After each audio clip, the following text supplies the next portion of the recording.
Hi everyone, and welcome back to Education with Eleanor. Today we're going to do a gravity example, and it's on geostationary satellites and Kepler's law. A geostationary satellite is one that stays constantly above one place on Earth's surface or on a planet's surface, because we're actually going to do an example on Mars today. So first of all, this is Mars, and let's say we've got a point here that we care about on the surface, and the geostationary satellite is above its atmosphere at a certain altitude. So as Mars rotates, the satellite will also rotate in that same spot. So when we've got, let's draw that a bit bigger. So when we've got Mars, when it's rotated to the next spot, so let's say we've got to here, your satellite will also be above that spot as well once Mars has moved. Alright, so this geostationary satellite, it has a period of, and we'll do subscript M for Mars, of 24 hours and 37 minutes. Now, what we're going to do is we're going to convert that immediately to SI units, so seconds. So we'll multiply that by 60 twice so that we can get it to minutes. So that's the 24 hours, then you need to add the 37 minutes and convert that to seconds. So that will equal 8.862 times 10 to the positive 4 seconds. Alright, so the next bit of information that we have is the mass of Mars, and we also have the equatorial radius of Mars. So let's write that information down. So the mass of Mars is equal to 6.42 times 10 to the positive 23 kilograms, and the equatorial radius R of Mars is equal to 3.39 times 10 to the positive 6 meters. That radius can be a capital R or an R. It's more important that you know what it means. So in this case, this capital R is the equatorial radius of Mars. So from the center of Mars to the surface of its planet, the planet of Mars.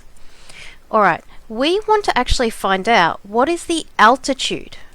The altitude. So how far above the surface is this satellite?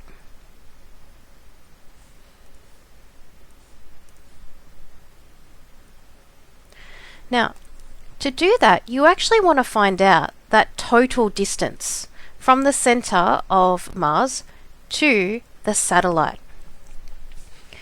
We can actually use Kepler's law for that. So Kepler's law is the gravitational constant times the mass of the central object divided by 4 pi squared, and that's equal to the distance away from the center of mass, the central center of mass cubed, divided by the period squared. And in this case, we're going to solve for this radius, because this radius is that total distance above from the center of mass. So if we rearrange, then we will have r cubed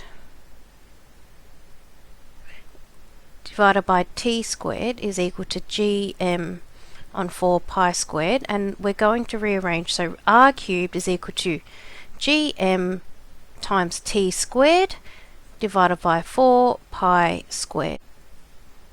So r cubed is equal to the gravitational constant. So the gravitational constant 6.67 times 10 to the negative 11, and then we have the mass of the central object, which is Mars, and that's 6.42 times 10 to the positive 23, and finally the period, which is 8.862 times 10 to the positive 4,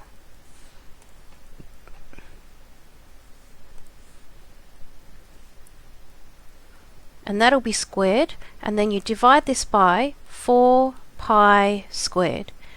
The next part is this r cubed. When you put it into the calculator, remember to have brackets around your scientific notation so that you have the correct output. It will be 8.51859292.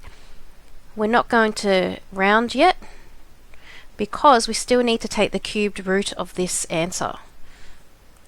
The distance from the center of mass is 2.0423099412.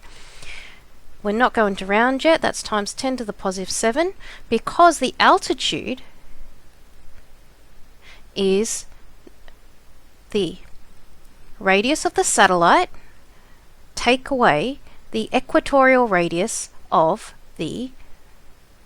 Mars.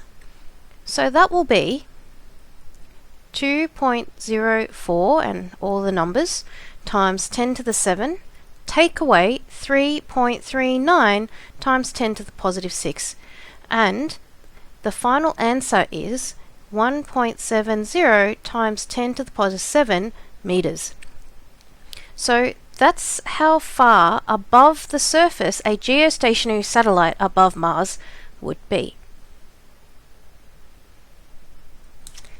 Thank you for watching this video, and I hope you liked this example on geostationary satellites and using Kepler's laws, or Kepler's third law I should say. If you like this video, do the thumbs up and also subscribe and hit the notification bell so that you get more notifications on videos on physics, mathematics and science.